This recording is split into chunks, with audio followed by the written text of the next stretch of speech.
शिक्षण कमी आहे, शिक्षणाची गरज आहे आणि जो शिकला त्या दुर्गुणाशिवाय राहणार नाही आणि तुम्ही शिकलाच नाही तर आपण सगळ्यात भुकेल आहे. शिक्षणाची गरज आहे, शिक्षण घ्या. म्हणून माझ्या बंधू भावाला सगळ्यांना सांगते की जो शिक्षण शिकला तो दुर्गुणाशिवाय राहणार नाही. बाबासाहेबांचे बोल होते, शिक्षण म्हणजे वाघिणीचं दूध आहे आणि शिक्षणाला आपण कुठेतरी मागे राहतो, काही विचार नसताना. आणि बुद्धवान आहे त्या ठिकाणी विचाराचे अण्णा भाऊ साठेचं समाज मंदिर असतंय त्या ठिकाणी दर रविवारी म्हणा, दर गुरुवारी म्हणा, त्या ठिकाणी तुमचा एक विचार झाला पाहिजे बाबा ती संघटना बरोबर चालते. मागे जाऊन विचार करा जरसा. अण्णा भाऊ साठेचा पिक्चर निघलाय,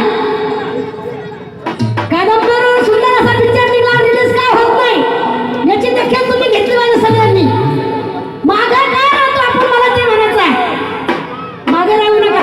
डोळे उघडा थोडे सगळं समाज बांधवांना सांगते, मागे राहून सगळी काही फायदा नाही आहे, जरा डोळे उघडा.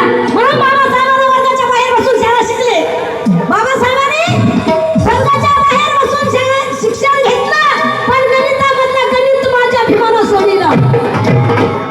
आणि म्हणून म्हणते डोळ्याच्या करुणावरती शिकवण घेतली जाते, डोळ्याच्या करुणावरती शिकवण घेतली जाते.